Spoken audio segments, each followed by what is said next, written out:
wabarakatuh. Perkenalkan, nama saya Muhammad Badrupala dengan NPM 17640154. Saya mahasiswa dari kampus Universitas Islam Kalimantan Muhammad Arsa Al-Banjari, Fakultas Teknik Jurusan Teknik Sipil. Di sini saya akan menjelaskan secara singkat dengan judul materi permasalahan akar persamaan dengan dosen pengampu Adi Surya STMT. Oke, langsung saja kita bahas. Di sini saya akan menjelaskan secara singkat permasalahan akar persamaan. Yang pertama adalah metode biseksi. Metode biseksi adalah metode untuk mencari akar-akar dari sebuah fungsi dengan cara menghitung nilai fungsi f(x) dari dua nilai x1, x2 yang diberikan. Metode bisection adalah salah satu kelas metode pengelompokan, karena prosedur mendapatkan nilai x untuk f(x) sama dengan 0 dilakukan melalui pendekatan kelompok akar. Metode ini tidak sepenuhnya memanfaatkan data f(x). Bagi penentuan nilai x, metode bidang bebas atau lebih spesifik lagi metode bidang paruh bisection adalah pemaruhan nilai rata-rata dari nilai estimasi akar suatu persamaan aljabar nonlinear tunggal yang dibantu dengan cara menebak dua buah harga awal pada interval AB yang bertempat kedudukan mengapit di kiri dan di kanan akar atau jawab yang sebenarnya. Metode ini pada umumnya memerlukan dua buah tebakan untuk harga-harga X awal, X0 dan X1. Yang kedua, metode regulasi falsi. Dalam matematika, metode regulasi falsi adalah algoritma pencarian akar yang menggabungkan ciri-ciri dari metode bagi dua dan metode sekan. TOC seperti metode bagi dua. Metode regulasi falsi dimulai dengan dua titik awal A0 dan B0. Sedemikian sehingga F0 dan FB0 berlawanan tanda. Berdasarkan teorema nilai antara, ini berarti fungsi F memiliki akar dalam selang A0, B0. Metode ini kemudian berlanjut dengan menghasilkan berturut-turut selang AK, BK yang semuanya berisi akar F pada iterasi keempat bilangan. Lihat contoh gambar yang samping ini. Yang ketiga, metode Newton. Dalam analisis numerik, metode Newton juga dikenal sebagai metode Newton-Raphson yang mendapatkan nama dari Isaac Newton dan Joseph Raphson.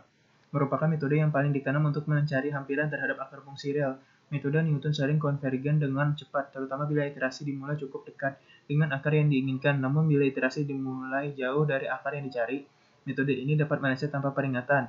Implementasi metode ini biasanya mendeteksi dan mengatasi kegagalan konvergensi. Diketahui fungsi f(x) dan turunannya f aksen x. Kita memulai dengan tebakan pertama x0, hampiran yang lebih baik x1.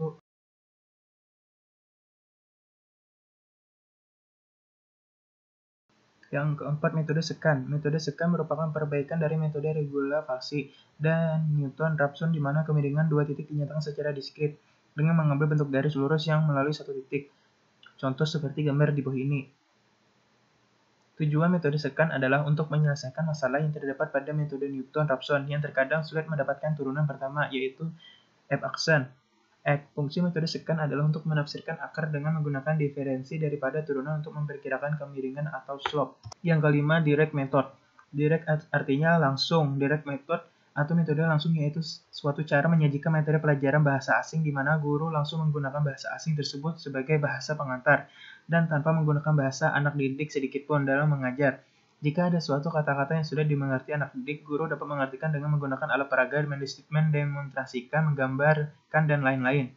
Metode ini lahir sebagai reaksi terhadap penggunaan metode nahwu wa tarjamah yang mengajarkan bahasa seperti bahasa yang mati. Dan sebelumnya sejak tahun 1850 telah banyak muncul propaganda yang mengampanyekan agar menjadikan pengajaran bahasa asing itu hidup, menyenangkan, dan efektif. Propaganda ini menuntut adanya perubahan yang mendasarkan dalam metode pengajaran bahasa asing, sehingga secara cepat lahirlah metode pembelajaran baru yang disebut dengan metode langsung. Dari materi tersebut dapat kita tarik kesimpulan seperti ini.